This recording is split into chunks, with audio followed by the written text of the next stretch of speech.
Só um pouquinho para começar. Milane, agora oficialmente eu quero te dar as boas-vindas. Aqui agora não muda como palestrante convidada, porque você está conosco desde o começo, como Sim. aluna, e virou uma amiga, não é? Fazendo os cursos, participando de tudo que o Mundo oferece, Ideatom, encontros híbridos. A Milane está em todas. E, inclusive, a Festa. Fernanda que está aqui também. A Fernanda que está aqui com a gente também. A Fernanda Sobral está aqui, também está em todas. E olha, obrigada, Milane, por ter aceito o convite, por ter aceito esse desafio aí, de conversar um pouquinho mais e explicar o que é o MEI, né? Microempreendedor, qual é a sua importância. Enfim, eu deixo com você aí e eu sei que você vai arrasar. E qualquer coisa é só chamar que a gente está aqui, tá bom? Sim, Seja e também, bem-vinda. né, caso se alguém tiver alguma dúvida, alguma questão que talvez eu não fale, ou talvez eu não explique com tantos detalhes, e alguém que tem alguma pergunta muito específica que é interessante também fazer, porque às vezes é tanto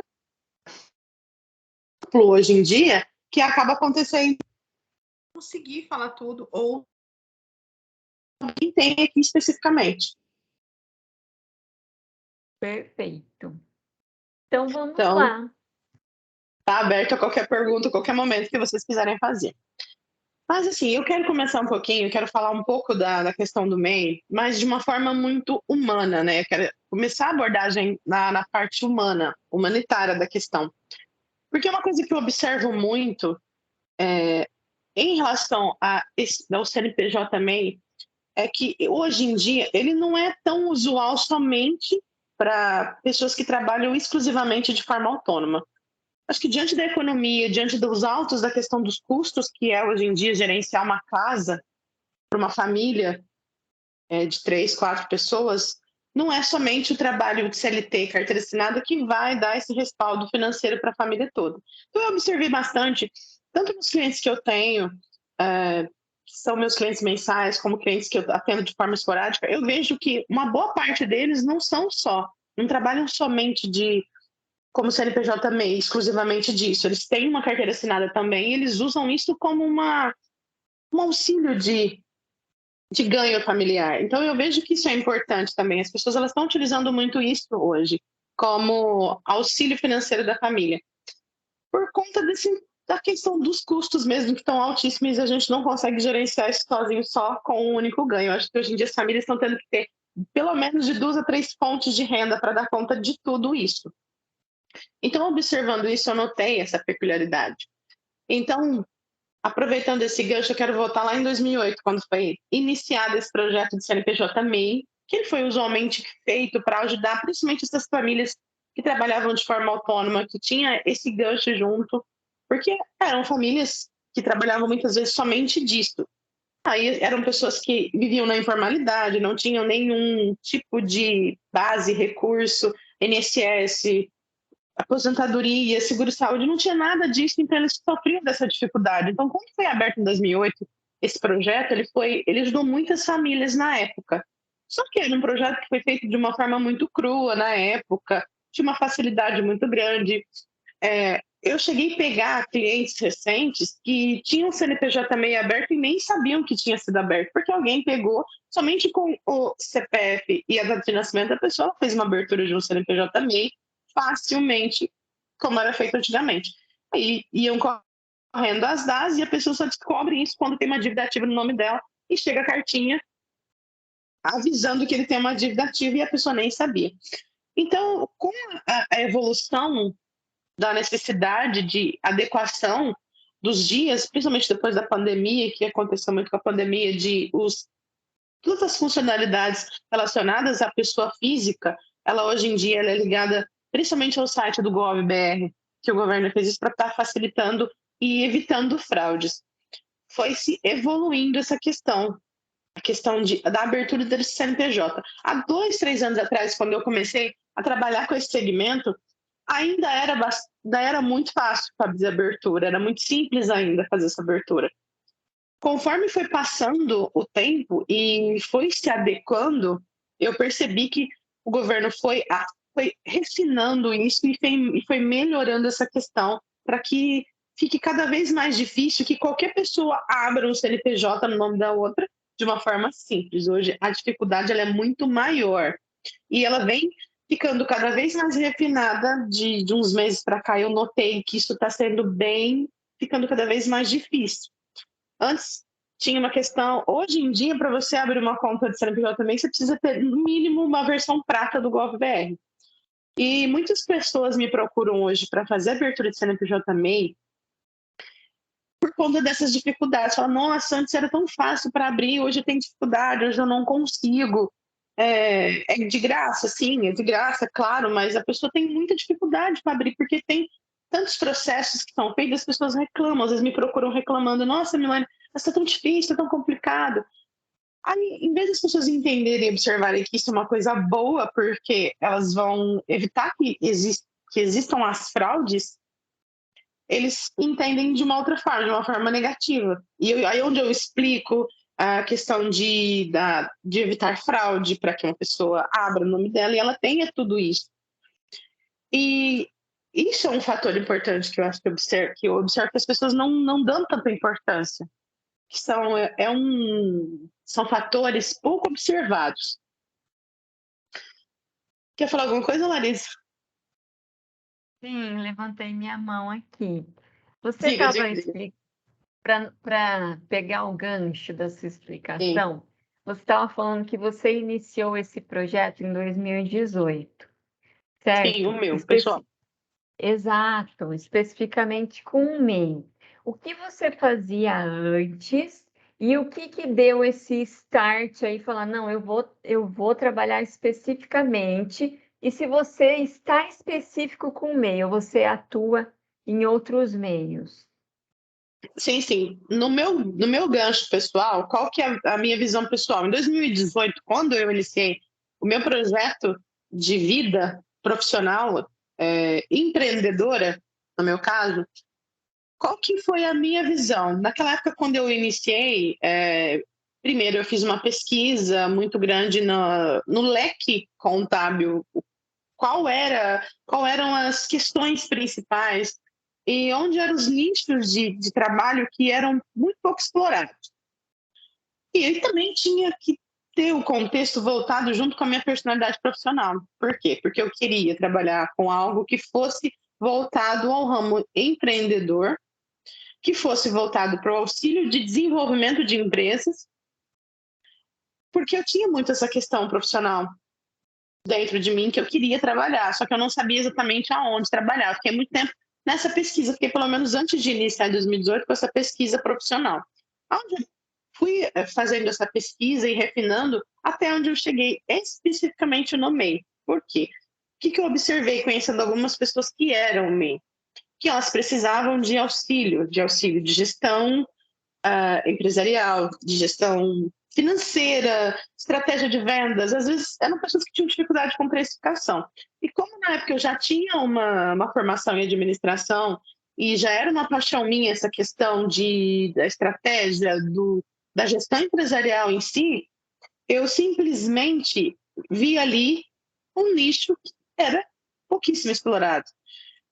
Conheci alguns colegas de escritório que trabalhavam em escritórios maiores e perguntei muito sobre como era tratado esses microempreendedores. Todos eles falavam, não, ninguém aqui gosta de MEI. Ah, MEI não dá dinheiro. Ah, MEI não interessa. Ah, não, MEI quer muita coisa e não quer pagar nada. Tinha muito isso de forma negativa. Então, eu percebi que a abordagem dos escritórios maiores estava utilizando de forma errada isso. Tinha um potencial na mão, que era um nicho crescente, muito crescente.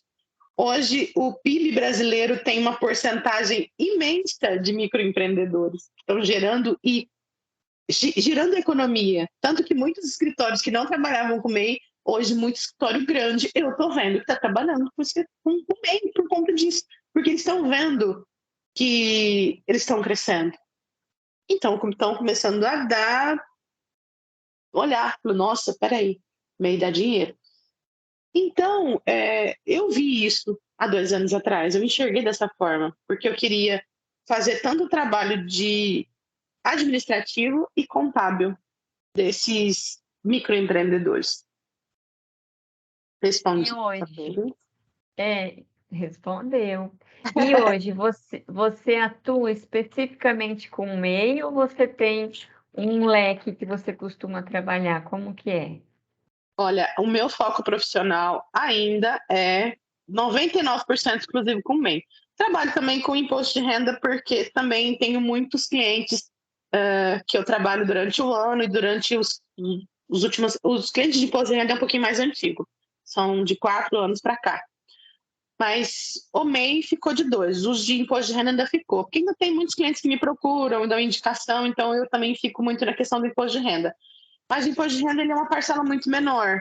O que é maior mesmo são clientes de MEI mesmo.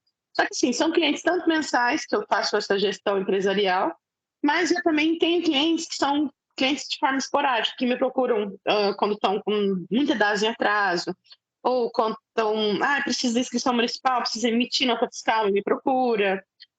Precisa de questões mais pontuais que eles julgam não ser necessário ter um contador como auxílio profissional para eles. Mas aí eu tenho cliente no Pará, no Rio, no Rio Grande do Sul, tem em Minas. Então eu tenho em alguns estados soltos por aí que eu gosto de estar atendendo e eu consigo atender eles de forma online e é muito positivo isso. Respondi também com mais alguma outra aí, Larissa. Respondeu. Que interessante. Você atua bastante no online, então, né, Sim, Milaine? Atendendo. bastante. E essa demanda veio com a pandemia. Sim, a demanda veio bastante com a pandemia. É uma demanda E, crescente, né? sim. E o que mais você tem, assim? Você explorou um pouquinho, com relação a DAS atrasado, com relação à nota fiscal. Tem gente que tem um pouco mais de dificuldade, isso é verdade. E qual é a demanda maior que você tem? A demanda maior que eu tenho hoje, eu acredito que seja extremamente por conta da pandemia, são as DAS em atraso. Tenho clientes que abriram um MEI em 2016, 17 e não tem uma DAS paga. E Nenhuma explica DAS. o que é essa DAS. E qual que é a vantagem de você pagar DAS? A vantagem Manter, maravilhosa de manter pagar as DAS em dia. em dia, manter em dias. Qual que é Sim. a vantagem? Porque normalmente os microempreendedores eles percebem o quanto a importância da DAS é existente quando ele precisa. Quando ele precisa de um auxílio-doença, quando ele precisa de um auxílio-maternidade, quando ele está próximo de aposentar. Aí ele fala, nossa, eu preciso das minhas DAS em dia. Porque eles vão, como é um valorzinho muito pequeno, ele é baixo, as pessoas vão postergando. Fernanda, quer fazer uma pergunta, Fernanda? Gostaria sim, Milane. Eu queria saber, com relação ao MEI, como é que fica o direito das pessoas. Então, igual, por exemplo, eu esbarro com muitas pessoas que querem empreender, querem abrir o MEI. Mas o medo das pessoas é o seguinte: e se eu precisar sair para uma licença saúde? Se eu precisar sair para uma licença maternidade? De acordo com aqui em Minas a gente fala DAS, a gente está com a DAS paga. Como que isso é processado? Como é que isso é feito? Existe esse direito? Não existe? Como que funciona isso? Sim, o direito, ele é praticamente 90% de um funcionário de carteira assinada. O único direito que não existe é o do FGTS, porque ele é um fundo garantidor que as empresas vão fazer esse depósito para o funcionário CLT. Só que auxílio-doença, auxílio-maternidade, aposentadoria, todas essas questões, elas são direitos do MEI dados por o pagamento em dia dessas DAS. Existe sim uma carência mínima de contribuições que as pessoas precisam ter para poder ter acesso a esses benefícios. Só que bate muito de encontro vou te dar um exemplo, pessoas que empreendem com 30 anos, vou dar um exemplo. Só que essa pessoa parou de trabalhar de carteira assinada tem 2 anos. Então, ela ainda está dentro da carência do INSS, porque o INSS tem uma carência de 24 meses para você ter acesso a um auxílio-doença, caso você tenha algum problema, ou um auxílio-maternidade. Agora, passou de 24 meses, você está empreendendo como MEI, você precisa ter, no mínimo, 10 DAS pagas. Às vezes nem sempre precisa ser de forma sequente, mas que durante o tempo que você abriu, você tenha, no mínimo, 10 DAS pagas. A partir de 10 DAS pagas. Porque às vezes acontece, tem pessoas que abrem, eu abri em 2016, nunca pagou, vai precisar hoje de um auxílio-doença. Sem contribuição, ele não tem esse poder, ele não consegue. Ele perde esse direito, porque ele não exerceu o dever do pagamento dessas DAS, que são importantíssimas. Porque as pessoas, como são, hoje está em torno de R$70, R$75. Porque ela existe, ela tem uma correção de aumento, o aumento dela é atrelado ao aumento do salário mínimo. Como a gente teve esse aumento para 1.212 esse ano, então ele teve esse aumento gradativo com isso. Por quê? Se uma pessoa vai fazer uma aposentadoria hoje, ela vai aposentar com o salário mínimo. Então tem que ser corrigida de acordo com o salário mínimo vigente do país, no caso do nosso. Então as pessoas elas esquecem disso, que o quanto é importante dessas DAS pagas, porque essas DAS pagas em dia te dá acesso a tudo, todos os outros direitos. Sim, Larissa. Obrigada. Tá. Perfeito, Milene. Só para a gente resumir, o DAS ou o DAS, como a Fernanda falou, é como se fosse uma mensalidade do CNPJ, né? Então, só que é uma mensalidade dever que você falou. Então, é um dever, quando eu abro o meu CNPJ, pagar essas mensalidades. E aí, se eu exerço o meu dever, aí eu tenho os meus direitos garantidos. Não é isso? Sim, é um dever muito para os dessa direitos. fala. Sim. Exatamente. Então, tem direito a INSS, aposentadoria com salário mínimo, como você Sim. falou, auxílio-doença, licença maternidade, tudo isso se você pagar o seu DAS ou o seu DAS em dia. Em dia. Isso A mesmo. Lígia quer Lígia, fazer. quer fazer uma pergunta, Lígia? Oi, quero sim. Ó, no caso de uma diarista, por exemplo, é aconselhável uma MEI? Cabe a MEI? Ela tem direito a isso? Ela não é empreendedora, mas ela precisa desses direitos, né? Que é exatamente o que você falou, auxílio-doença, aposentadoria. Então, ela tem, Sim. cabe? Sim. Se ela abrir um MEI com atividade, porque você tem, exatamente eu não lembro quantas atividades tem, mas você tem N atividades que podem ser exercidas por MEI, e dentro delas tem a atividade de uma empregada, a secretária do lar, né, vamos dizer assim, dessa forma. Então ela tem, fazendo o pagamento dessas DAS em dia, sim, ela tem todos esses direitos. Porque hoje, depois de uns tempos para cá, teve também aquela adequação de que se você contrata uma funcionária do lar para sua casa e você tem mais de 3 dias, ela tem mais de 3 dias sequentes na sua casa, você tem que fazer o registro dela. A partir do momento que essa pessoa ela abre o CNPJ MEI, ela vai ser uma prestadora de serviço para você.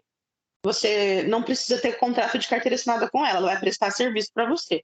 O que é interessante muitas vezes é você fazer um contrato de trabalho com ela, um contrato de serviço, prestação de serviço, onde você coloca quantos dias na semana ela vai estar indo na sua casa, ou o período que você quer que isso aconteça, assim, a gente fazendo de uma forma extremamente profissional. Agora, ela sendo uma CNPJ MEI dentro da tua casa, ela vai estar pagando as DAS, muitas vezes o patrão paga as DAS também tem muito, isso vai muito daquilo que você vai combinar com a profissional que está dentro da tua casa, que é a diarista. Mas ela estando lá e essas DAS sendo pagas corretamente, quando ela precisa de um auxílio-doença, um auxílio-maternidade, a aposentadoria dela, ela vai ter todo o direito, sim, se isso estiver sendo pago de forma correta. E você não tem o vínculo empregatício de carteira assinada, mas nada impeça também que, se você tiver vontade de contratar aquela profissional, você vai, contrate ela, carteira assinada. Você não precisa ter um CNPJ para fazer o contrato dela, você pode ser feito de forma de pessoa física, sem problema nenhum. Entendi. Outra pergunta também. Sim. Só o fato de pagar essa DAS como dever já está ok? Ou quando presta um serviço, por exemplo, você precisa emitir nota fiscal? Ou não? A nota fiscal, ela é exigida se o MEI ele presta serviço para outra empresa, para outro CNPJ. A nota fiscal é exigida de um CNPJ para outro. Se ele vai fazer um serviço ou vender um produto para uma pessoa física, isso não necessita da nota fiscal. É somente se for de pessoa jurídica para pessoa jurídica, no caso. Ou, no caso, se a empresa, ou também, se a empresa exige também, às vezes a pessoa exige, se uma pessoa física exigir, você precisa emitir, mas normalmente as pessoas vão ter essa exigência, mas não existe a obrigatoriedade para a pessoa física, somente para a pessoa jurídica. Muito bem, muito obrigada. Milane, e quando a gente fala assim de empreendedorismo, como a gente está falando de MEI, vem muito na minha cabeça o Sebrae, né? Sim. E aí, o quanto o Sebrae pode, né, ajudar essas pessoas, vamos supor, essas pessoas que te procuram, né?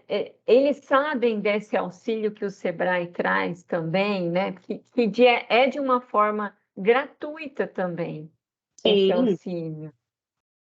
É um dos melhores direitos que o CNPJ também tem, a plataforma do Sebrae de forma gratuita. O Sebrae iniciou hoje, eu ainda não tive tempo de avaliar isso com profundidade. O Sebrae iniciou hoje uma plataforma de emissão de nota fiscal.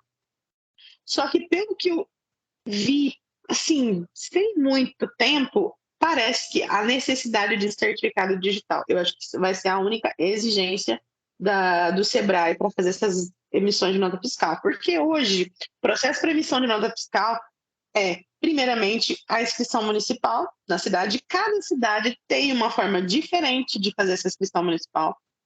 Cada um não. É burocracia da própria cidade, do próprio município. E cada Sertãozinho, você vai pedir uma viabilidade. cobra, não é? Cada município cobra, não é? Tem Não, pro município que MEI cobra... você não tem. Não, a sua nota fiscal ela não gera custo. Pro MEI não tem custo. Pro MEI não. Pro MEI não. Você vai fazer a nota fiscal de 30 mil, você não vai ter custo nenhum sobre essa nota fiscal. Somente a partir do momento que você virar um ME, uma ilimitada, uma EPP, aí você vai ter os tributos em cima daquilo. Que nem Sertãozinho é 2% do ISS daqui. Só que cada cidade tem um processo diferente para fazer a inscrição municipal. Que nem Sertãozinho, me dá exemplo. É uma cidade extremamente fácil para ter uma inscrição municipal. Você pede uma viabilidade na rede sim, 3, 4 dias eles te mandam já no e-mail a inscrição e a senha. Vou te dar um exemplo. Barrinha, fui fazer uma inscrição municipal em Barrinha. Tive que pedir uma viabilidade e depois um licenciamento. Então, já é outro processo. Dobrada hoje, eu tive que pedir uma para Dobrada hoje. Dobrada já tinha um outro processo. Então, cada cidade tem um processo diferente, um processo interno. O inicial é a viabilidade. Agora, a cidade pode adotar o licenciamento ou não, vai daquilo que a gestão municipal decide. E aí, por quê? A emissão da nota fiscal do CNPJ MEI, ele tem que ser no município que ele foi cadastrado. Que nem eu sou de Sertãozinho, vou emitir uma nota fiscal, eu tenho que entrar no pedir inscrição municipal de Sertãozinho, entrar no site da prefeitura e ali fazer emissão de nota fiscal. Eu sou MEI? Beleza, vou fazer uma nota fiscal de 10 mil reais. Não vou ter um custo, ela vai sair como 10 mil reais. Entendi. Aqui eu estou em Ribeirão, né? Então, Sim. aqui não tem esse licenciamento que você diz. E pelo menos quando eu tirei no começo do ano, não. Porque, como você falou, as Sim. coisas vão Mudam. vão mudando, né? Então era essa inscrição municipal, né, que tinha que ter. Vou te dar um exemplo. Rio de Janeiro, por exemplo, Rio de Janeiro não tem, é diferente, é outro estado. Rio de Janeiro você tem que ter o alvará. Você não tem que ter, não é a viabilidade, não é o licenciamento, é um alvará. Aí já é outro processo. Aí o carioca ele tem outro processo, porque eu tenho um cliente no Rio e eu tive que ir atrás dessa questão. Aí é uma questão totalmente diferente. Varia de estado, varia de município, então cada um você tem que ter um aprendizado diferente. Exatamente. E Milane, aí você falou um pouquinho de outros que não são MEI, mas assim, para você ser MEI, você tem que se encaixar num valor anual, não é isso? Que acho que é 80 Não entendi o mil. começo da pergunta, por favor. 81 mil anual. Só que isso 81 vai variar muito assim. Se você abrir o seu MEI durante o meio do ano, já não é 80 mil. Se você abrir o mês 6, 40. É proporcional durante o ano. Se você abriu durante o ano, é proporcional ao mês que você abriu. Agora, se você abriu ano passado, não. Aí você tem 81 mil para trabalhar. Na realidade, 92, porque você pode dar uma estouradinha em 10%. Então tá tudo ok. Mas vai também. Muitos meses eu já peguei MEI que estourou, não por faturamento, mas por nota fiscal. Por compra. Em compra. Porque você não pode exceder 80% de compra. Porque, teoricamente, fazendo uma conta matemática, se você compra 80% do seu faturamento, quer dizer que você vai ter lucro. E o seu lucro vai exceder os 81 mil reais. É o que você entende. Porque muitas pessoas compram com nota, vai comprar com nota. Aí vai vender Pix, dinheiro, cartão. E às vezes não tem aquilo, o volume do dinheiro. Eu tenho muito cliente que vende e recebe em dinheiro moeda mesmo, não Pix, nem cartão. Não, você não consegue ter o faturamento igual do valor da compra. Aí onde estoura na nota fiscal. Que compra, nem do que vende.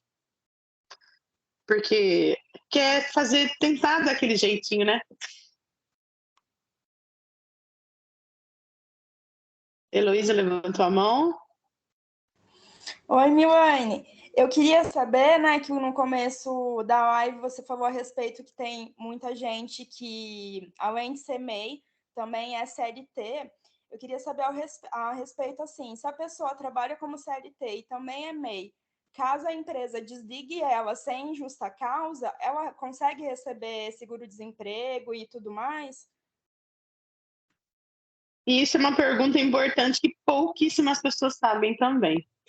Então, quando você é MEI e também é uma pessoa com carteira assinada, se você é mandado sem justa causa embora, entende-se que você tem um meio de subsistência. Então, entende-se, o governo entende que você não tem necessidade de receber auxílio, o seguro-desemprego, no caso, né?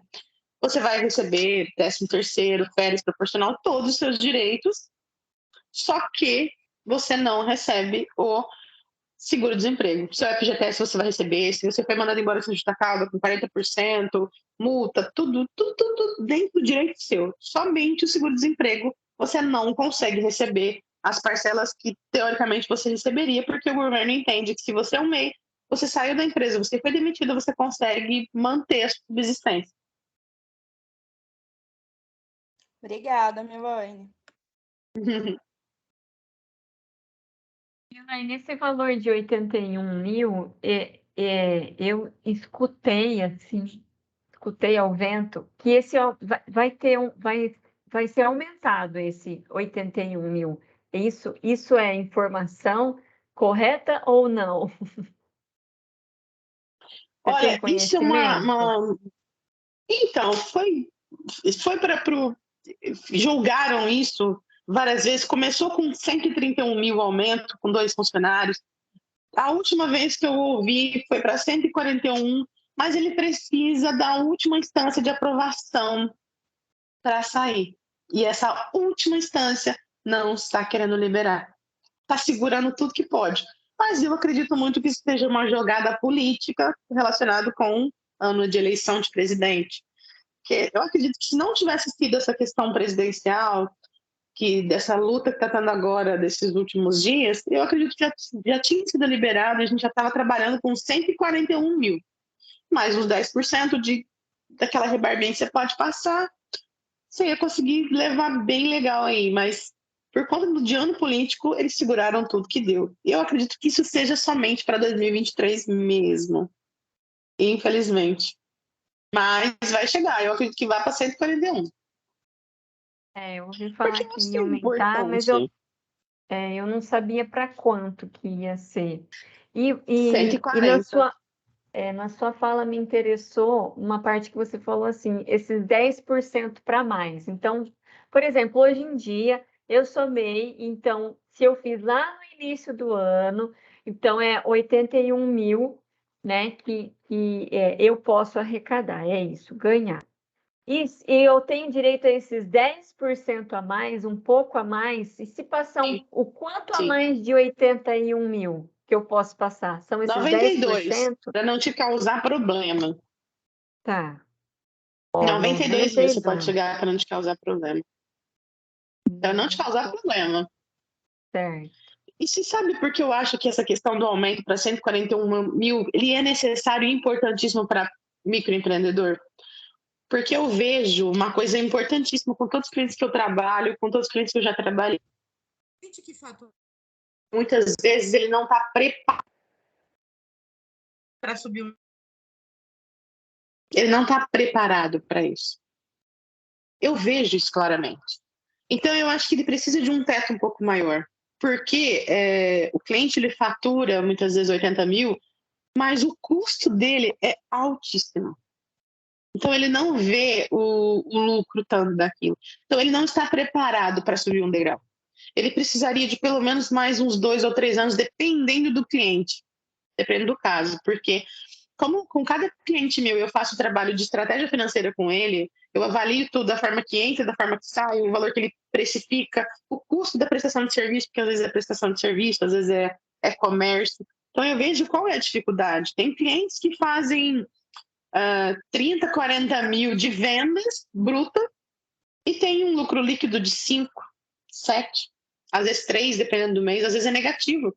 São pessoas que eu vejo que não estão necessariamente preparadas para subir um degrau, para estar virando uma limitada, para virar um EPP, para ter uma sociedade e para começar a pagar tributos que uma empresa um pouco maior tem, com um faturamento de até de 360 mil, que é até MEI 81, acima de MEI é o ME, que é até 360.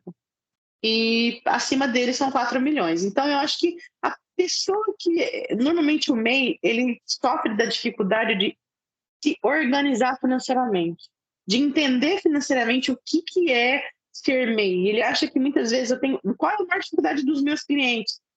Gerenciar o próprio dinheiro.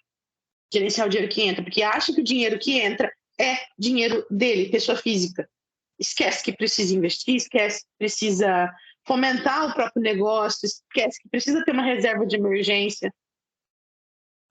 Ontem uma cliente me procurou, ela falou para mim, Milane, eu tô com 60 mil em caixa, eu quero comprar um apartamento. Ela falou para mim, eu vou usar, o que eu faço? Eu uso isso para dar de entrada? Qual que é o procedimento? O que eu devo fazer? Aí eu peguei e falei, sim, mas você tem um valor separado para fluxo de caixa, para sua reserva de caixa ali que você precisa? Ela falou, não. Falei, você precisa tirar pelo menos 20 mil e deixar isso como reserva de caixa, caso você precise de alguma coisa. Aí a gente entrou em méritos de investimento, de fundo imobiliário, são coisas que eu gosto, que eu trabalho com algumas pessoas, só que aí a gente entrou em outros méritos. Só que eu explico, porque ela veio me perguntar, eu estou aqui nesse assunto pelo seguinte fato, ela falou assim, mas quando eu for aposentar, eu vou aposentar com quanto? Um salário mínimo. Nossa, mas é muito pouco. Eu falei, sim, é muito pouco. Agora, você tem duas opções, eu expliquei para ela. Você pode fazer uma adicional, porque existe uma possibilidade de você pagar uma adicional de INSS, que é uma guia que a gente emite, você pagando um adicional, e você vai ter uma aposentadoria maior, só que você paga uma adicional. Ou também, foi o que eu sugeri para ela fazer investimentos com o dinheiro que ela tinha, no caso, que a gente conversou em cima de 40 mil na época, ontem, né? De 40 mil, onde ela pode ter, ela fazer esse aporte e vai fazendo pagamentos, ela vai fazer depósitos mensais em cima. Eu fiz uma simulação de tesouro direto para ela ontem, no caso. Fiz uma simulação para 2023, 2025, 2029 e 2035. Que eu normalmente sugiro, ela tem 32 anos, eu fiz uma sugestão de 10 em 10 anos para ela. Seria o mais interessante. Então, ela vai estar fazendo a aposentadoria dela. Ela faz um aporte mensal, valor que ela decide, a partir de R$100, e quando chegar em 2035, ela vai ter um valor lá, líquido, que ela vai fazer a retirada, aí ela decide se ela vai investir mais, se ela vai reinvestir novamente, e está seguro. Porque as pessoas, elas não têm educação financeira. Eu acho que isso falta demais na escola. As crianças aprenderem a importância de trabalhar com juros.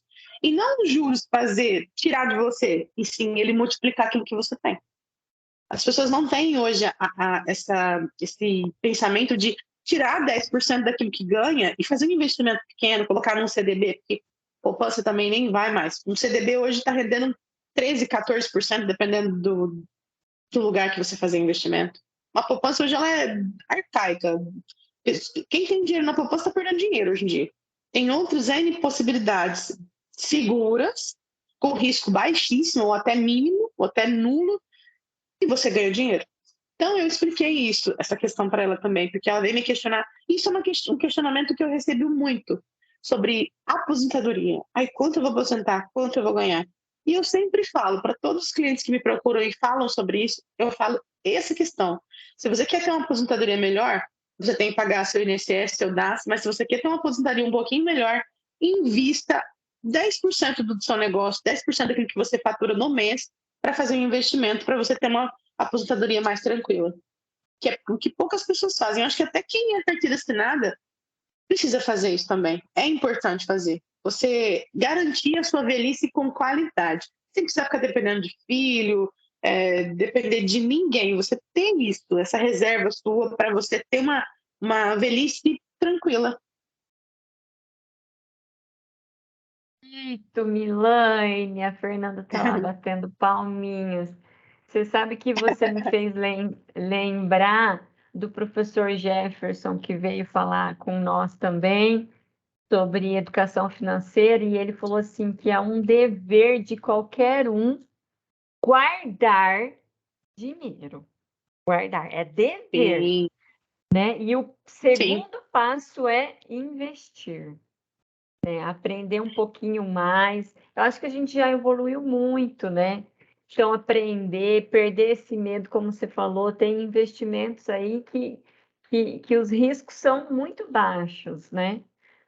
E ficar na Sim, com poupança certeza. é igual guardar, ficar na poupança é igual guardar debaixo do colchão, né? Exatamente. E ainda você está emprestando para o banco ainda seu dinheiro, para ele movimentar, você está emprestando ainda. Você deixa dinheiro lá, fica emprestado para o banco. Essa é a verdade. Que ele pode manipular ali.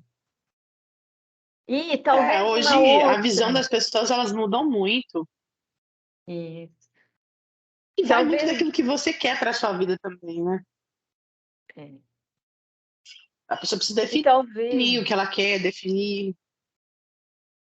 viu, Milane? Talvez uma outra dúvida que surja, eu acho que tem um período no ano que surge essa dúvida, é do imposto de renda.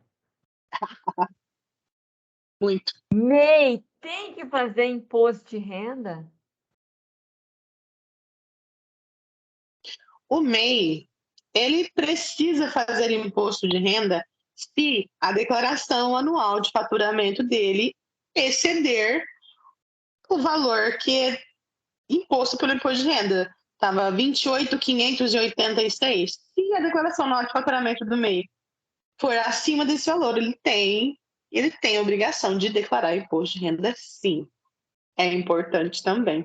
E também pelo fato de que o imposto de renda, normalmente eles usam para certificar de você conseguir um investimento, porque o MEI, um fator importantíssimo também é que o MEI tem linhas de créditos com taxas bem menores, bem menores mesmo. Chega a ser 2%, acredito, pelo BNDES, que é o melhor que eu estava vendo. Estava fazendo uma pesquisa esses dias atrás com uma cliente, foi em torno de 2%. 2%. Então, uma margem muito boa. Só que, assim, o banco, ele normalmente empresta 30% do seu faturamento. Ele vai emprestar para você. Ele não vai te emprestar. Você chega lá e fala, eu quero 50 mil. Tá. Você faturou quanto ano passado? E aí? Você faturou quanto? Você tem que provar para o banco que você tem caixa, que você tem evolução para conseguir pagar os 50 mil de volta para ele. Ele não vai te emprestar 50 mil se você fatura 10. Não tem como. Se você fatura 10, ele vai te emprestar 3. As pessoas se esquecem desse detalhe. Só que ele vai emprestar a juros muito melhores do que um juro que você vai fazer um empréstimo num Bradesco, por exemplo, que está em torno de 7% a 8%, se eu não estiver enganado. Está bem alto, porque o Bradesco é um dos que cobram juros maiores. Não levantando bandeira, mas, assim, começa acho que pela Caixa, que é o melhor, a taxa para empréstimo pessoal. Caixa, eu acredito que depois venha o Santander, em terceiro, não lembro se era o Itaú, mas eu sei que esses são os melhores. Isso no empréstimo pessoal. Agora, empresarial, a Caixa ela sempre vai ganhar em primeiro. Sim, sem contar BNDES, porque BNDES ele já é próprio somente para isso. Só que precisa, então, o imposto de renda é uma coisa que vai ajudar. A pessoa fez lá 33 mil de lucro. Já ajuda na hora que ela precisar de um limite para fazer um empréstimo, para fazer um investimento na tua empresa. Então facilita bastante. O imposto de renda ele nem sempre ele é ruim. Ele vai trazer benefícios.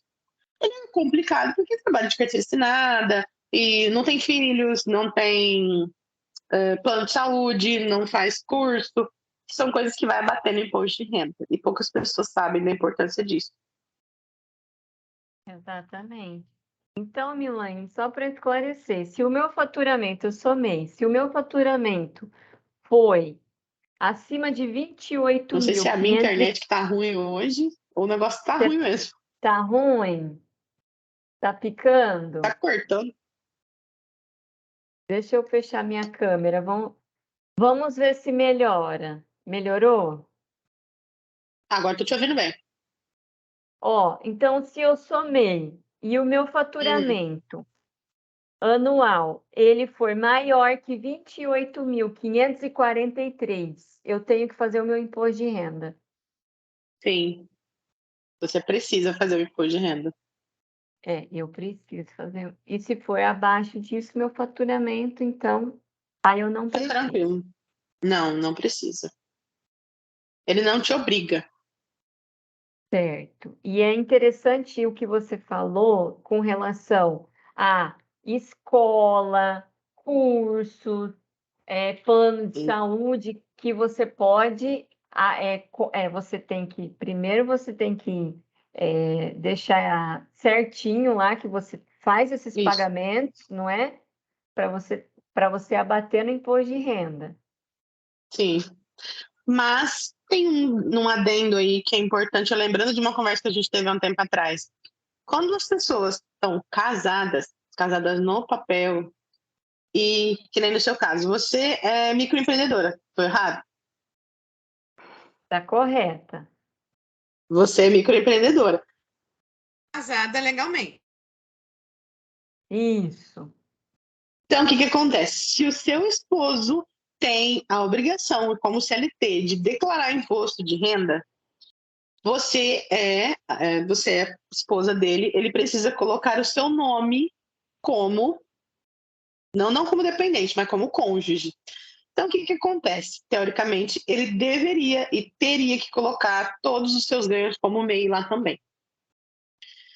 Só que, se ele colocar, vamos supor que você tenha feito lá 15 mil de faturamento do ano passado. Como MEI exclusivamente, você não tem obrigação, mas você precisa colocar esses 15 mil no imposto de renda dele. O que muitas pessoas fazem, o que eu usualmente faço? Eu faço um imposto de renda separado. Eu faço dele, coloco você como cônjuge, mas não como dependente. Aí eu faço o seu imposto de renda separado.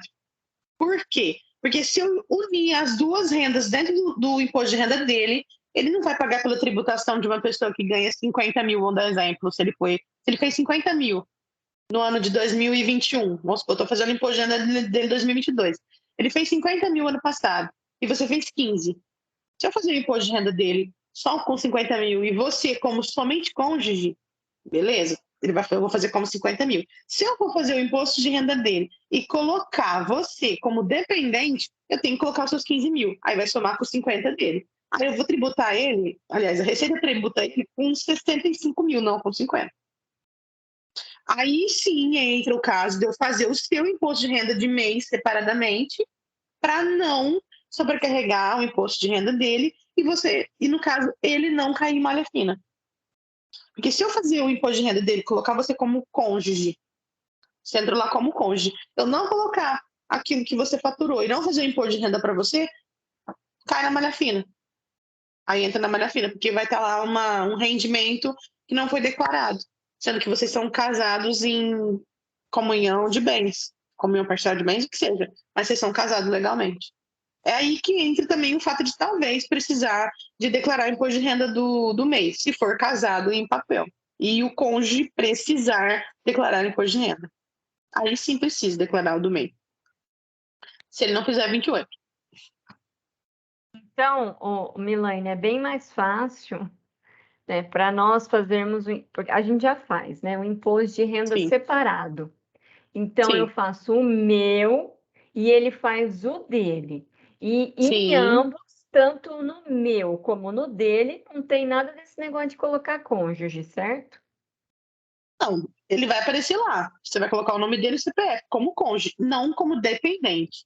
Colocar como Sim. dependente, quando você coloca uma pessoa como dependente, você tem que colocar a renda que ela faz durante o ano. Agora, se você coloca só como cônjuge, não. Independe. Certo. Que Entendi. nem, Porque vamos supor, você falou do negócio do plano de saúde. Você fez o plano de saúde pelo seu mês, certo?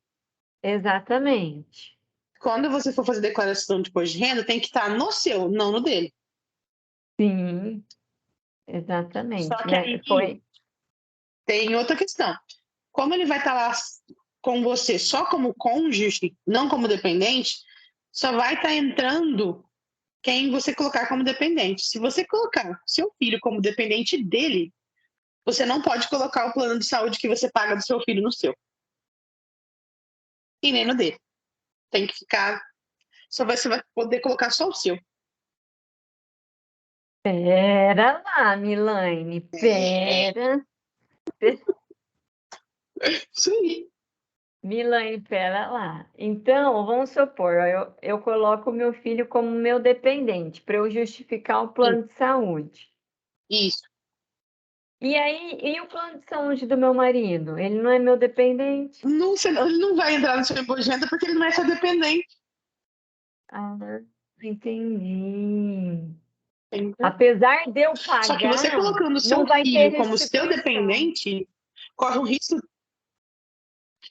risco de seu marido pagar uma tributação maior. Aí você precisa ver o que é melhor para você ou para ele. Você precisa fazer a simulação no dele, colocando seu filho como dependente, e fazer no seu, para ver a diferença. No seu não vai fazer diferença, porque se eu for menor que 28 mil, você não vai pagar tributação. Então, é praticamente ineficiente você colocar o plano de saúde seu, do seu esposo, de quem quer que seja no seu imposto de renda. É ineficiente. É muito mais compensatório você permitir deixar o seu filho como dependente do seu marido do que você colocar no seu, só para constar o plano de saúde.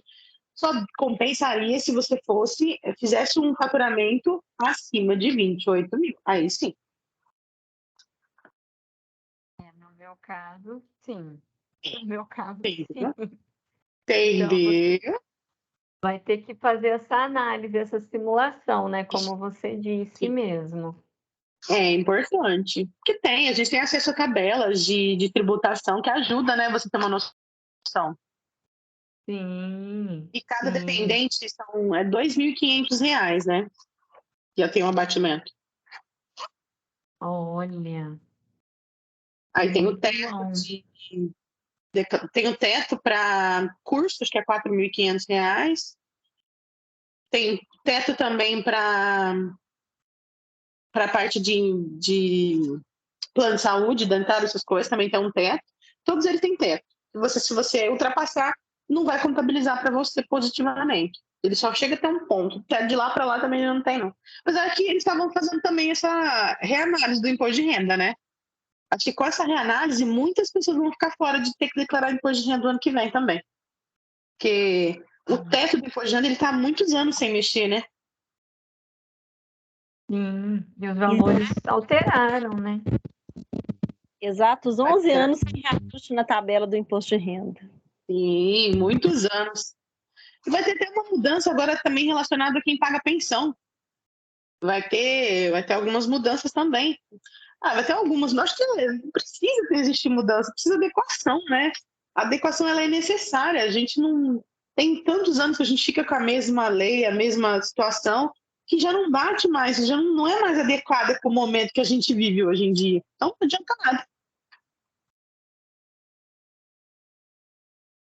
Muito Mais algum outro bem, detalhe? Milane. Não, ótimo, está super esclarecedor. Eu consegui tirar dúvidas pessoais, né? Que foi uma conversa que nós tivemos há um tempo atrás, justamente sobre o plano de saúde, né? E até Sim. você tocou no assunto sobre é, é, a porcentagem, como é que fala? Dos bancos ser menor para MEI. Nossa, me Isso. fugiu agora. Me fugiu a palavra. Mas Financiamento? financiamento, exatamente. Então, Financiamento. financiamento. Para financiar a melhora da tua empresa, para financiar, para fomentar, né, essa evolução. E vira e mexe a gente está tendo essas questões, o Pronamp, né, que foi criado para poder facilitar isso, para fazer essa evolução. Esse ano, o governo facilitou de uma forma tão positiva, principalmente quem está com DAS em atraso, gente. A questão do parcelamento, isso é uma coisa extremamente importante. O parcelamento do MEI hoje está extremamente acessível. Extremamente acessível. Tem parcelas a partir de R$50. R$50 para você atualizar e organizar o seu DAS. As pessoas elas estão perdendo a oportunidade de estar com as suas DAS em dia, de colocar as DAS em dia. Porque da mesma forma que o governo deu essa possibilidade, eles também estão chamando para responsabilidade. Muitas empresas com DAS em atraso, com problemas de dívidas dívidas dessas DAS, a partir de janeiro, se não for parcelado, se não for organizado, elas podem sair do Simples Nacional e perdem os direitos que existem hoje. Você imagina isso? Por conta de você não fazer um parcelamento simples, que você vai pagar R$50 por mês, 55 que seja do valor. Eu peguei dívidas aí de clientes com R$1.800 de DAS em atraso. A gente pagava R$51, paga R$51. Com parcelas assim, a perder de vista, que congela a dívida, a pessoa vai pagando e ela volta a ficar em dia novamente. Então, se por conta de R$50, R$51, R$52, você perde a oportunidade de estar em dia, você perde a oportunidade e corre um risco muito grande a partir de janeiro sair do Simples Nacional, que é um benefício que ajuda o país todo. E muitas pessoas não estão vendo isso. E eu estou, assim, eu particularmente, profissionalmente, eu estou batendo muito em cima dessa campanha nos últimos 3 meses, na campanha do parcelamento. Porque hoje o maior problema de microempreendedor, além das questões de organização financeira, às vezes da questão de precificação, a questão de posicionamento de mercado, de toda essa questão empresarial, de gestão empresarial de um negócio, é a questão das DAS em atraso e deixar aquilo ir correndo sem saber o quanto isso é arriscado para o próprio negócio. Perfeito, Milane. Com relação ao DAS atrasado, se eu começo a pagar esse parcelamento, o meu direito, depois de quanto tempo ele é garantido? Ou a partir do momento que eu estou pagando a primeira parcela do DAS atrasado, o meu direito já é garantido? O seu direito ele é garantido se você tiver em torno de, a partir de 10 DAS em dia. Elas podem ser de forma aleatórias, né? No caso, eu tinha 5 antes, que eu paguei certinho, aí eu fiquei todo esse tempo sem pagar. Aí eu pago 5, você já está com seus direitos garantidos novamente. Você precisa ter, a partir de 10, tá? Em corrência, né? Certinho, para você ter direito, você começar a ter direito de todos os benefícios que você tem. Perfeito, entendi. Muito bem, E é uma gente. dúvida grande também. É, é. Gente, mais alguma dúvida? E olha, a gente poderia ficar horas conversando, Milaine, para tirar Tem mais muito assunto. dúvidas. Tem muito assunto mesmo. É porque o que gera em Milaine, torno do MEI é muita coisa. é. Então, são a parte de deveres e direitos, não é? Sim, Então, envolve sim. muita coisa mesmo. Milaine, eu quero te agradecer demais por essa conversa, por esse bate-papo tão fluido, mas de muito conhecimento, elucidou várias dúvidas, estava disponível aí. Olha, muito obrigada mesmo. Para mim é um prazer, porque principalmente para mim, trabalhar com algo que eu amo, para mim é tão natural, é tão tranquilo como se estivesse fazendo uma receita de bolo. Que eu acho que quando a gente trabalha com o que a gente ama, e a gente faz o que a gente ama, é muito mais tranquilo, muito mais simples.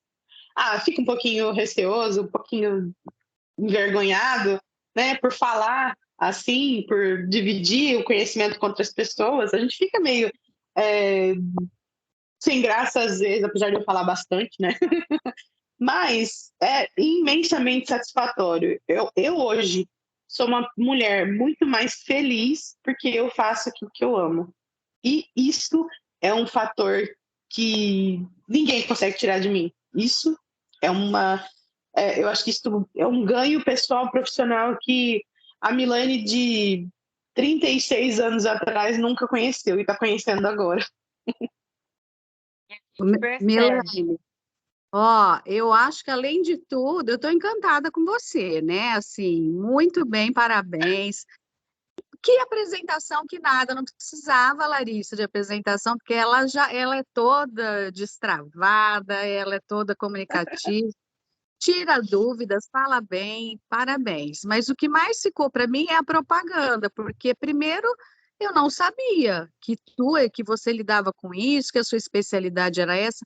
Quantas pessoas eu já indiquei, vai fazer MEI, vai atrás de. Se eu soubesse, minha filha, agora é você que eu vou indicar, tá? Então, a propaganda Nossa, vale, eu não sabia. Então, parabéns, viu? Parabéns mesmo. Vamos em sabe frente. qual é a minha maior propaganda hoje, Lígia? Minha maior propaganda hoje?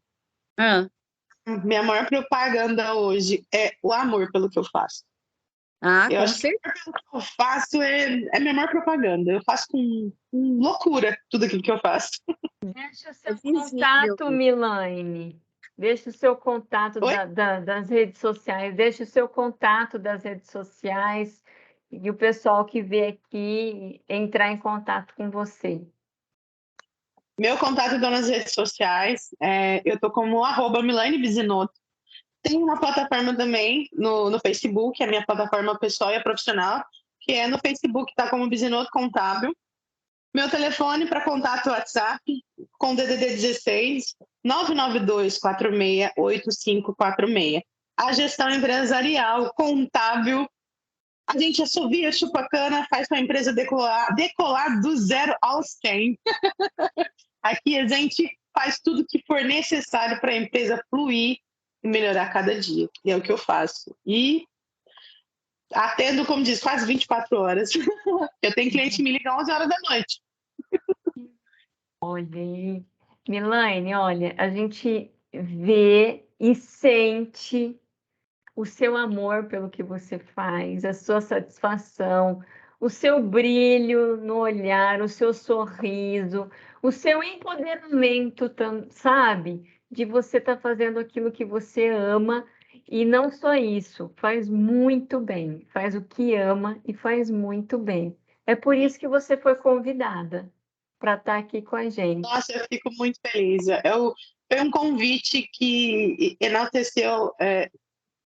Eu falo que tudo que eu já passei, todas as pedras que eu já cruzei, hoje elas me mostram o quanto foram importantes, porque eu nunca desisti daquilo que eu quis. Eu sempre ultrapassei todas elas, tive muito medo.